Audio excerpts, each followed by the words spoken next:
பொழியும் தமிழ்நாட்டில் குடிநீர் பஞ்சம் நிலவி வருகிறது. இதற்கு தமிழகம் தண்ணீர் மேலாண்மை மிகவும் கீழ்நிலையில் இருப்பதே காரணம். தமிழகம் முழுவதும் மழைநீர் சேகரிப்பு திட்டங்கள் பேரளவுக்கே இங்கு செயல்படுத்தப்படுகிறது. தமிழகத்தில் ஏற்பட்டுள்ள வறட்சி மனிதர்களால் உருவாக்கப்படும் செயற்கையான ஒன்றுதான். மேலும் நீர்நிலைகள் ஆக்கிரமிப்பு மற்றும் ஆற்று மணல் எடுத்து தமிழகத்துக்கு மட்டுமின்றி அண்டை மாநிலங்களுக்கும் கடத்துவதே இதற்கு காரணம். மணல் தண்ணீர் கொள்கையை தமிழக அரசு தடுக்காவிட்டால் தாமிரபரணி, வைகை, காவிரி, தென்பெண்ணை, பாலாறு ஆகிய 5 ஆறுகள் அழிந்து போகும் நிலை உருவாகும். ஆற்று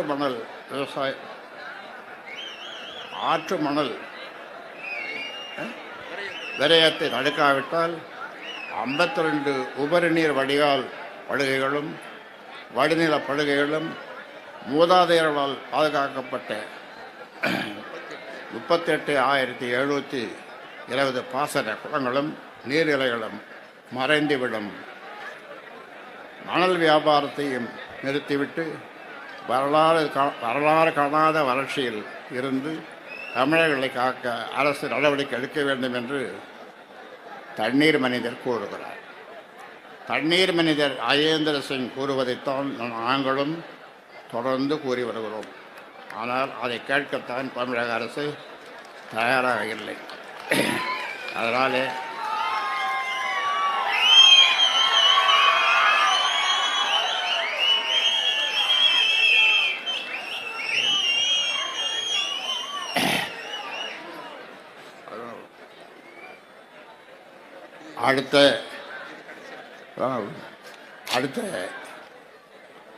அடுத்த போராட்டம் எங்கே நடக்கும்?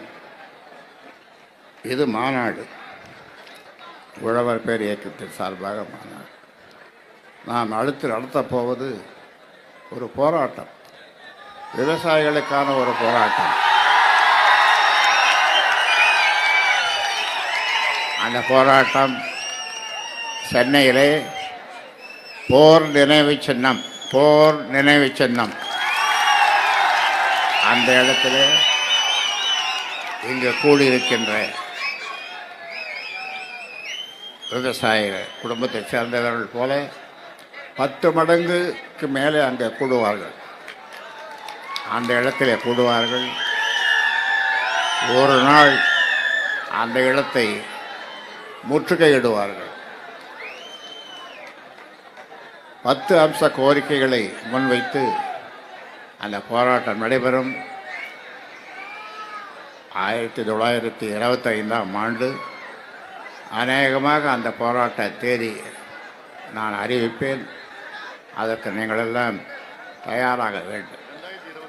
2025 அந்த போராட்டத்தை, அந்த தேதியை நான் அறிவித்து இடத்தை உங்களுக்கு இப்பொழுது சொல்லிவிட்டேன்.